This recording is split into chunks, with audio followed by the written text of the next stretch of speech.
lusot ang may atraso. Ay, ito yung masakit. Ang mga resibong nakalap ngayong hapon. Bakit ka sinakal? Tuya ko eh. Batang masiyakin, bibo at makulit. Nakitaan ng mga kapitbahay ng mga pasa, black eye at bukol sa ulo. Ay, ito ang laki o. Ayan o. Mamaga Kapon to? Makulit ako.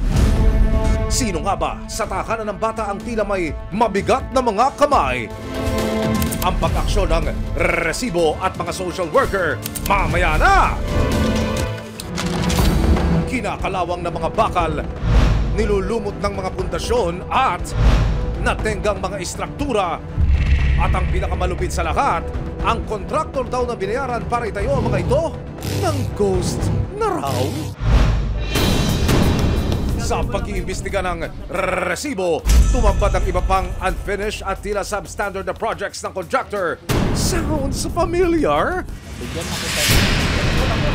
Ang pagtugis ng mga otoridad kasama ang resibo, mamaya na! Grabe naman itong ginagawa niya sa amin. Ano man reklamo, bibigyan tugon. Bawat hinaing at problema, hahanapan ng solusyon. Ito ang bago ninyo sandigan, hindi palalampasin ng mga tiwali at maling gawi. Dito, walang ligtas ang kabusado at lalong walang lusot ang bayatraso. Dahil ang lahat, hahanapan natin ang resibo. Magandang hapon ako po si Emil Sumangil. Natural daw sa mga musmos ang maging makulit at malikot. Pero paano kung may makita kayong masiglang bata na may black eye, pasa at pamamaga sa bibig? Aba, huwag mag-alinlangan magsumbong dahil bawal na bawal pong gawing punching bag ang kahit sino, lalo na mga bata. Yan ang sumbong na inaksyonan ng resibo. Sa Caloocan City na resibuhan ng isang residente ang black eye at pamamaga ng bibig ng 6 na taong gulang na bata na si Julius, hindi niya tunay na pangalan. Mamaga Makulit ako. Mga kapuso, narito po ang ilan sa mga unang set na mga videos na ipinadala sa resibo. Kailan to? Kahapon. Bakit anong ginawa mo kasi? Tinatanong po ang bata ng concerned citizen at sumasagot naman ang bata. Diba yung pink na kahoy? Oh, Napalo sa akin. Mula ko rito sa pwesto ng kumukuha ng video, itinuturo ng bata ang malaking pasa na ito sa ibaba ng kanyang kaliwang mata. Na di umano'y dulot din ng sampal o suntok ng gumawa sa kanya nito. Sa isa pang kuha ng concerned citizen, kitang-kita ang bakas ng mga daliri sa leeg ng bata. bakit ka sinakal? Tuya ko eh. Pasaway ka? Ang mga video na ito, kuha ng isang concerned citizen na itatago namin sa pangalang baryo. Pagkakailan ako mga isang taon kasi bagong lipat lang mga yan. Lagi kami nagkikita pag ano kasi makulit na bata. Tapos mabait naman yan. Bakit ka sinakal? Tuya ko eh. Lagi siyang may iniinda. Tapos lagi siyang may pasa. Minsan bukol. Minsan may mga sugat sa leg.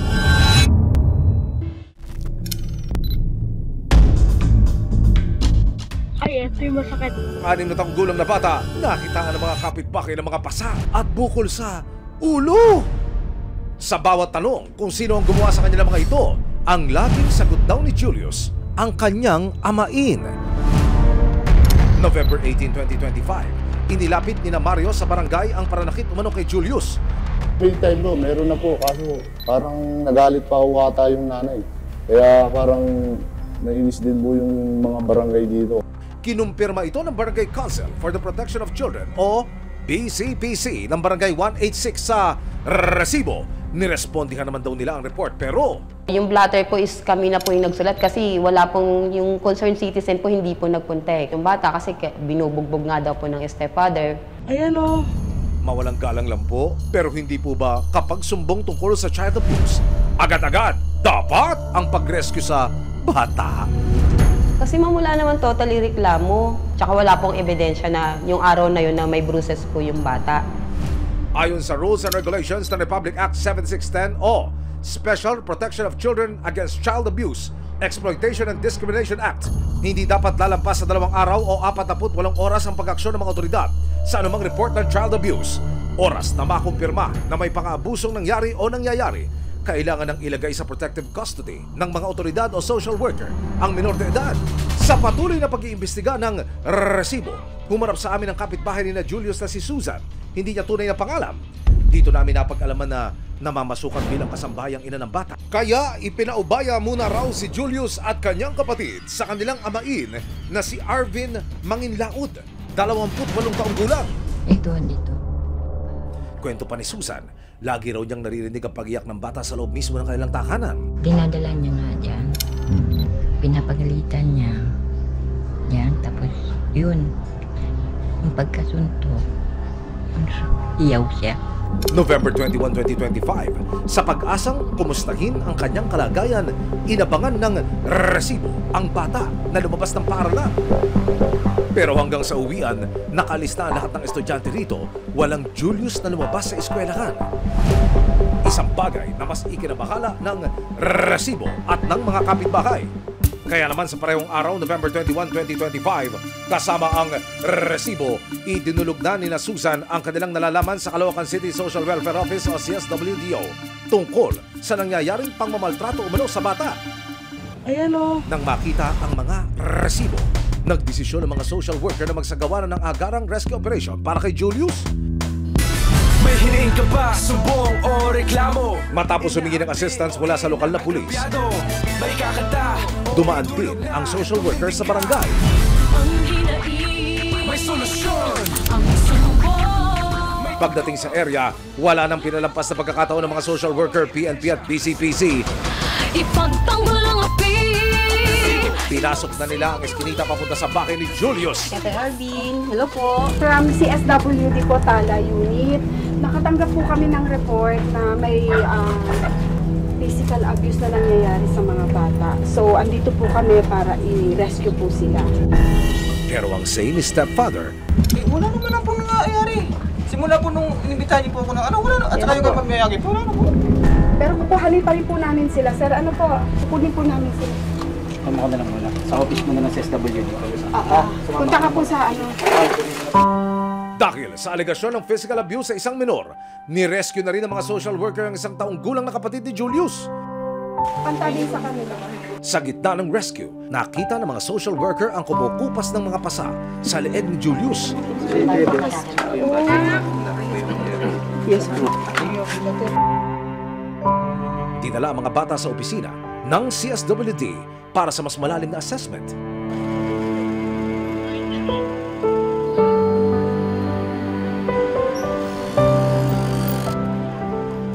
Sa gabay ng social worker, nakausap ng resibo si Julius. Nag-aaral ka ba? Anong ginagawa mo sa school? Mahilig ka ba magbilang, mag-drawing, magsulat? Anong ginagawa mo? Nagkukulay po kami. Bakit di ka pumasok ngayon? Late. Eh, di ba sabi mo masakit tong ganito? Anong ginawa ni papa mo dyan? Pinupo ng kamay niya. Maya-maya pa, dumating sa tanggapan ng CSWDO ang amain ni Julius na si Arvin. Pumayag siyang magbigay ng kanyang pahayag tungkol sa mga akusasyon laban sa kanya. Napapalo po, pero hindi ko na binubog po. Kasi pag sobra ng ano siya, yung pag pinagsasabihan mo, hindi na siya nagigilig pa. Parang gagawin ka na yung parang binabata-bata. Nangyayari naman talaga yan.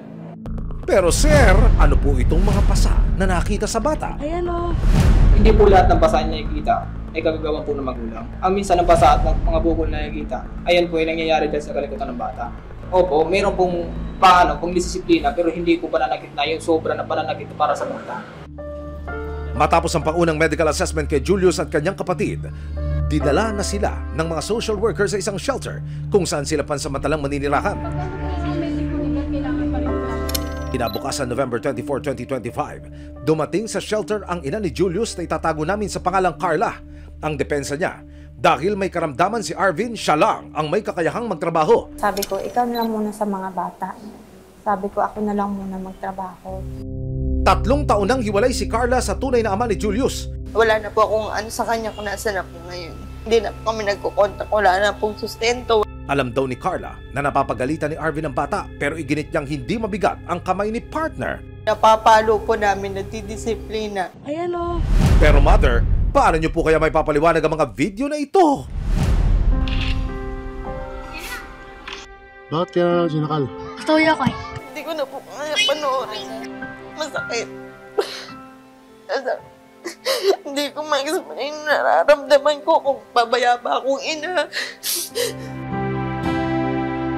Sa ganitong sitwasyon, may pananagutan daw si Carla para sa pagpapabaya umanong nangyari. Sa batas natin, no, sinasabi na children below 7 years old must be under the custody of the biological mother. Mako-consider ang isang nanay na merong neglect, no, kasi meron ng abuse na nangyari doon sa bata.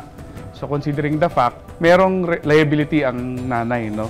Ayon sa Caloocan CSWDO, nasa kanilang prioridad ang pagsasampa ng kriminal na kaso para sa sinapit ni Julius. Base sa magiging findings ng psychologist or psychiatrist, kami po ay tatayo para ipagtanggol ang karapatan ng bata.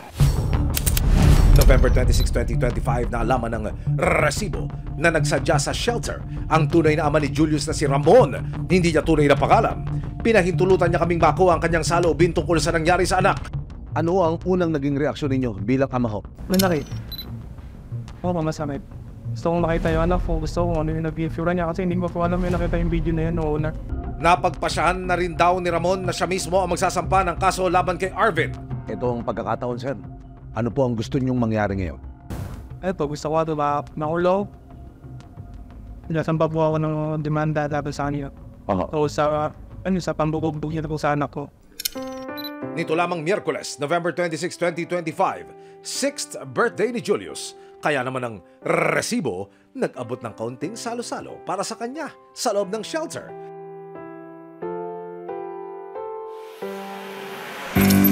Makalipas ang 1 linggo, formal lang nagsampa ng kasong child abuse sa paglabag sa RA 7610 si Ramon laban kay Arvin. Base po sa assessment namin, ang kustodiya ng bata ay mapupunta po sa tatay dahil si tatay po talaga ay bukod sa may kapasidad siyang ibigay yung pangangailangan ng bata, si tatay din po talaga yung eager na mag-file ng case at mabigyan ng hustisya yung nangyari sa kanyang anak. Matapos ang mabusising pag-aaral ng mga social worker, pinayagan na rin nila si Ramon na iuwi ang kanyang anak sa kanilang bahay sa Bataan.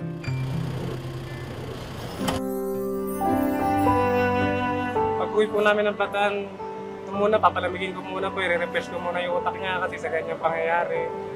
Puro saya lang muna bibigay ko sa kanya, banting kami para bumalik yung pag-bumalik ko, babawi na ako bilang isang ama dahil matagal ako nawala.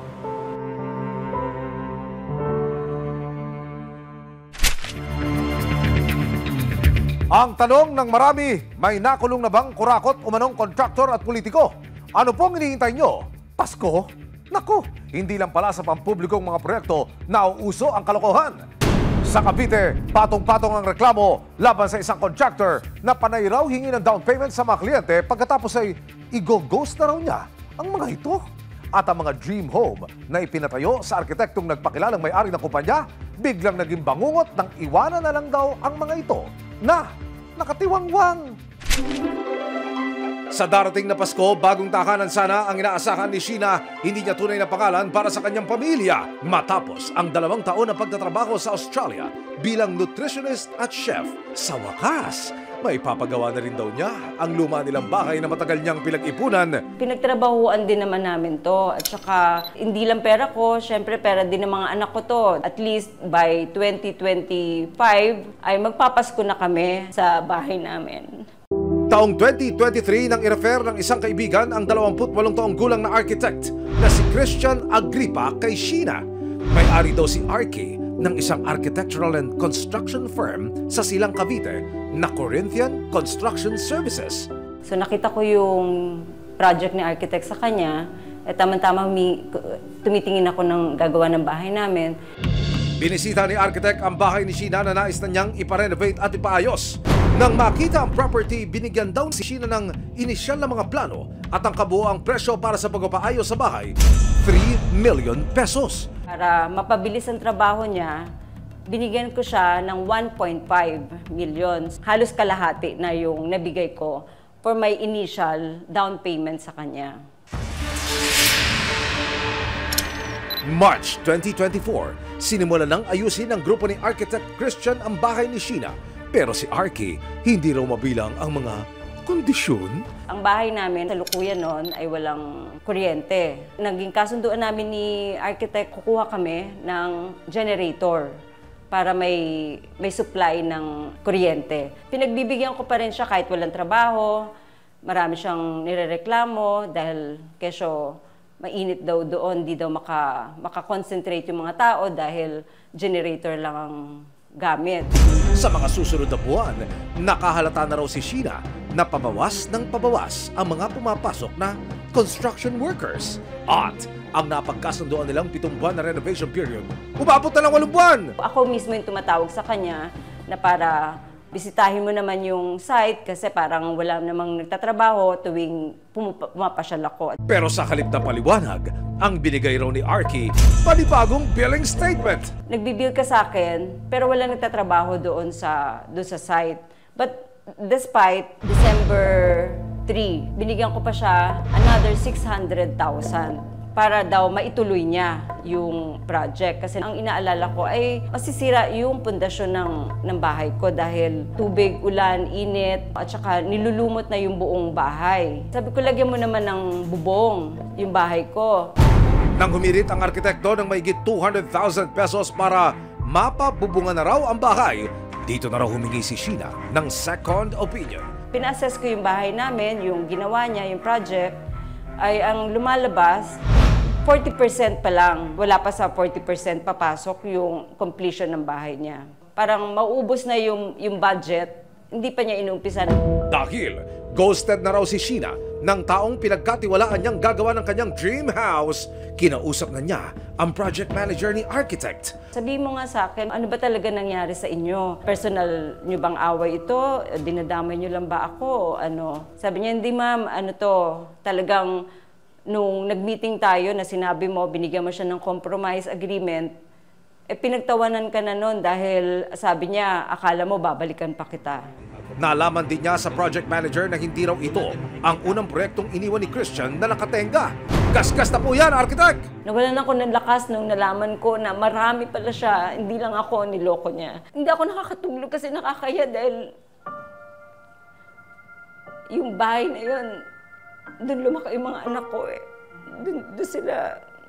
Doon na sila lumaki, pinanganak. At ancestral yun eh. Marami nang alaala doon.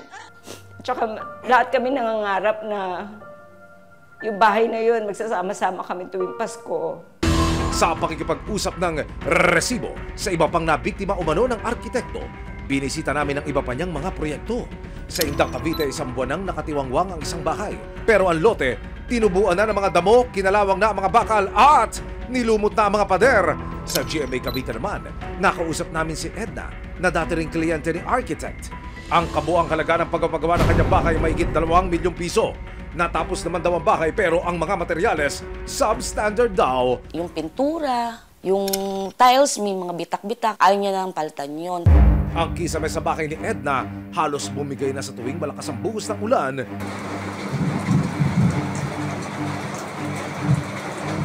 Wow! RK, waterfalls! Kasama po ba iyan sa plano? Wala talaga siyang explanation o kaya babalikan niya, walang ganun eh. Talagang pinagmamatigasan niya, magdemanda na lang daw ako. Your wishes, your client's command. November 20 nitong taon, lumapit na sina Sheena at iba pang complainant sa CIDG Kamanava para formal na magsampa ng reklamo. Colonel Poblete, papaano po inilapit sa inyo ang reklamo na ito, sir? The complainants who proceeded to this office, we have listed 4. But accordingly, there would be another 3 or 4 personalities tomorrow who will appear. Ayon sa mga otoridad, legit at lisensyado si architect. Pero nang hanapin ng resibo ang kanyang kumpanya na Corinthian Construction Services sa portal ng Philippine Contractors Accreditation Board o PICAB, kumpirmadong hindi rehistrado at walang lisensya ang construction firm ni Arky. Ang Corinthian Construction Services ang kumpanyang nasa kontrata na pirmado ng kliyente at ng principal architect at nagpakilalang may-ari na si Christian Agripa ayon sa Republic Act 11711 o Contractors License Law. Lisensyado dapat ng PICAB ang construction firm at contractor bago tumanggap ng anumang proyekto. We have checked his PRC license at indeed he was registered. And other informations that we get, marami talaga siyang mga tinanggap na mga projects, most especially in Cavite area. In-scam niya yung mga, yung mga clients niya. November 25, 2025, kasama ang resibo, ikinasana ng CIDG Kamanava ang isang entrapment operation.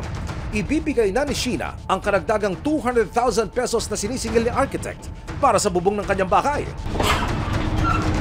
Sinasayang yung niya. Nang magkita sa isang restaurant, mukhang nagpapaliwanag muna ng county si Arky. At nang iabot na ni Sheena ang marked money, hudyat para arestuhin na siya ng mga otoridad. Mga CIDG kami, pulis ha? Opo, pero sir, grabe naman itong ginagawa niyo sa amin. May warrant of arrest po ba kayo?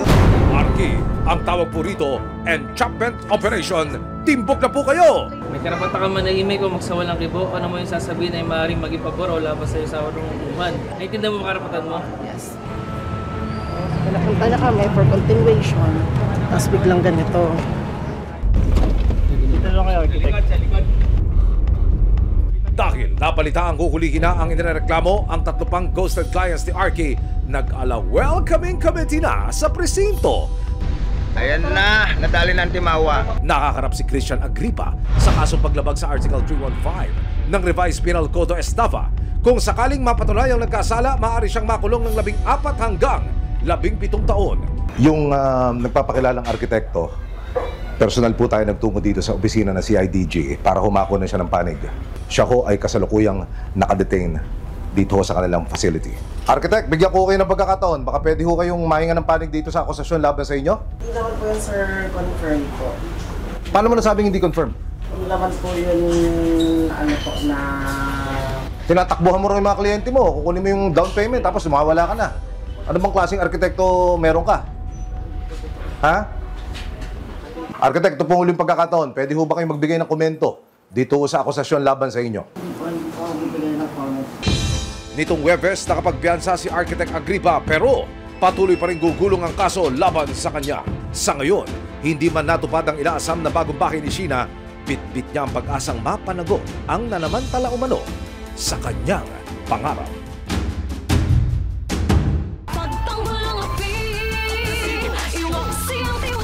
Sama-sama nating ituwid ang tiwali at baluktot. Itakwil ang maling gawi at modus na bulok. Walang ligtas ang kabisado at lalong walang lusot ang may atraso. Dahil na lahat, hahanapan natin ang resibo. Hanggang sa muli, ako po si Emil Sumangil. May ebidensya, resibo, walang lusot ang may atraso.